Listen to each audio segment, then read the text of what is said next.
The morning they boxed in my old wooden gate, I realized trouble doesn't care about boundaries. It just comes rolling in before you're even awake. My new life was supposed to be simple, a bankrupt farm way outside any HOA, quiet as the Wyoming sky at dawn. I'd barely made the place mine when 5 black trucks showed up, engines low and steady, headlights slicing across the pasture like interrogation beams. That's not the kind of welcome a person expects after signing 42 days of paperwork. The so-called security team climbed out, matching tactical jackets, Silver Ridge Security stamped in cold letters on their backs. Their leader, Claudia Renshaw, looked like she'd just come from a boardroom, heels sharp on gravel hair, silver, and perfect blazer crisp enough to cut. She didn't say hello, didn't even ask if I was the owner. Just planted her feet in my dirt and declared, "This property now falls under the jurisdiction of Silver Ridge Estates HOA. You're expected to comply or vacate." I bit down a laugh, waved my deed in the air. "Ma'am, this farm isn't in your HOA. County map says so plain as day." Claudia didn't flinch. "A boundary revision extended our authority. You have 72 hours. She turned, and before she left, her gaze lingered on the old well behind my barn, studying it the way a prospector studies a gold vein. Then she and her convoy rumbled away, dust rising behind them like a bad omen. That wasn't a neighborly dispute. People don't forge maps or send private security at dawn for unpaid dues. This was about something else, something buried deeper than paperwork. I stood on the porch, gripping my deed, the truth right there in ink. But that morning made it clear these folks weren't after compliance. They were after control. By lunchtime, a white envelope, no stamp, no postmark, appeared in my mailbox. Inside, notice of annexation, a map warped to pull my farm inside Silver Ridge boundaries, and a demand to register as a resident. The map was a joke signed by a surveyor who didn't exist, errors obvious to anyone who's ever filed real land records. It was intimidation with a cheap suit on. As I was piecing this together, Ellis from up the ridge stopped by old flannel shirt, eyes tired but kind. "Silver Ridge doesn't expand unless they want something," he warned, voice low. He didn't say more, but the way his eyes slid toward my back pasture told me he already knew what the HOA was after. Then he rolled away, leaving me with a sinking feeling that this was only the beginning. That night, Silver Ridge trucks prowled past my gate, slow watching. Every pass said the same thing. "We're here. Don't get comfortable." Anger simmered, wasn't fear, not yet. Just that sharp heat when you see someone lining up to take what's yours.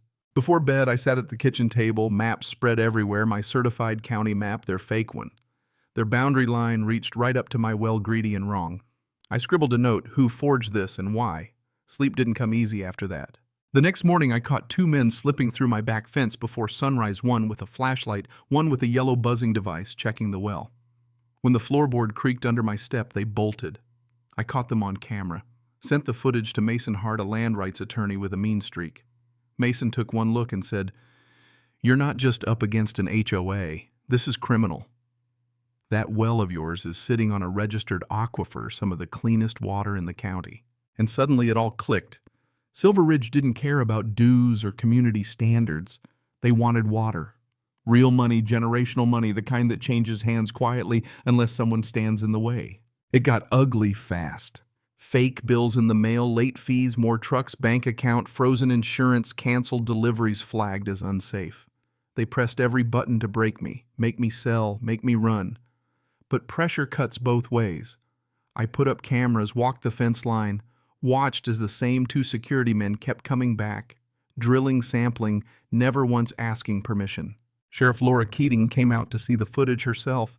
Her jaw clenched as she watched those men.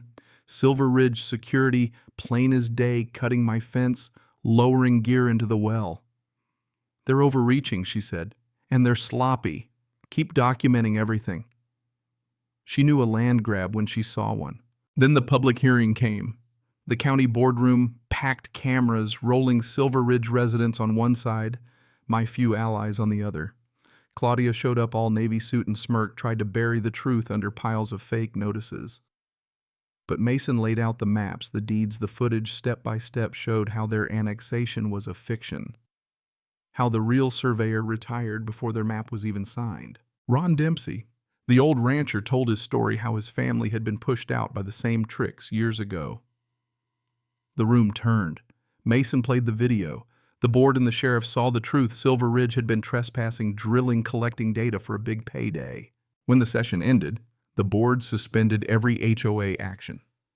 Claudia tried to keep the game going, threats, rumors, more fines, more trucks. But the story was already out. Sheriff Keating made it official, arresting Grant and Claudia for trespass, fraud, attempted unlawful land seizure. In the aftermath, Silver Ridge started to unravel. Contractors pulled out, residents demanded answers. The county nullified every fake claim, every bogus fine. My land finally, undeniably, was mine again. But there was a lesson in all of this one that doesn't show up in the paperwork. People with power, HOAs, developers, anyone who thinks they're untouchable, they rely on folks being quiet, on intimidation, working before anyone asks too many questions. They thrive in the shadows. But if you stand your ground, keep your record straight, and push back, sometimes the truth is enough to crack the whole scheme open. Justice isn't fast, and it sure isn't easy. But that day, standing outside my farmhouse as the last black truck disappeared and the silence returned, I knew something had changed. Not just for me, but for everyone who'd been bullied or brushed aside by people with more money, more connections, more arrogance. That's what real justice feels like the quiet after a storm, clean and still. So here's a question. Where do you draw the line between defending what's yours and letting someone with a badge or a title walk all over you? Is there a point when fighting back becomes the only choice left? Or is the risk too high for most folks to stomach? Drop your thoughts below. Share your own run-ins with power. Tell me about the fights you won or lost. Does standing your ground still matter? Or does the system always favor the ones with the fanciest paperwork? And if this story hit home, stick around. There are plenty more where this one came from.